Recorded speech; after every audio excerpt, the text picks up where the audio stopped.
আপনারা মূলত দুটো বিষয়ে আমার কাছে জানতে চেয়েছেন। একটা হচ্ছে জামাতের নিবন্ধন এবং তাদের প্রতীক, এই দুটো বিষয়। আর একটা হচ্ছে জনাব ইশরাকের ব্যাপারে। এখনও পর্যন্ত জামাতের নিবন্ধন এবং আপনার প্রতীকের ব্যাপারে মাননীয় আদালতের কোনো অবজারভেশন আমরা পাইনি। অবজারভেশন পাওয়ার পরে এ বিষয়ে আইনগতভাবে যেটা প্রযোজ্য সেই অনুযায়ী ব্যবস্থা নেওয়া হবে। দ্বিতীয়টা হচ্ছে যে আপনার জনাব ইশরাকের ব্যাপারেও আমরা মাননীয় আদালতের কোনো নির্দেশনা এখনও পাইনি। কিছু অবজারভেশন এবং নির্দেশনা যেটা আসবে আমরা সেই অনুযায়ী আমাদের এখান থেকে ব্যবস্থা নেওয়া হবে। এই হচ্ছে আমাদের কাছে সর্বশেষ অবস্থান। আমি প্রতীকের ব্যাপারেও তো বলেছি যে আইনগতভাবে যেটা প্রাপ্য সেটাই তারা পাবেন।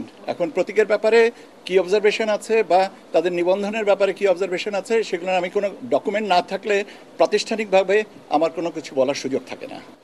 ধন্যবাদ আপনাকে। স্বাধীনভাবে আপনাদের কাজ করতে বলেছে, আপনারা কোনো আমি আপনাকে আবারও বলছি যে আমি কোনো কাগজ না পাওয়া পর্যন্ত প্রাতিষ্ঠানিকভাবে আনুষ্ঠানিক কোনো বক্তব্য দিতে পারবো না, সেটাই। ঠিক আছে, আমাদের অবজারভেশন আছে? আচ্ছা, অবজারভেশনটা তো থাকবে। অবজারভেশনটা তো কাগজটা পাওয়ার পরে অবজারভেশনটা দিতে পারবো। এখন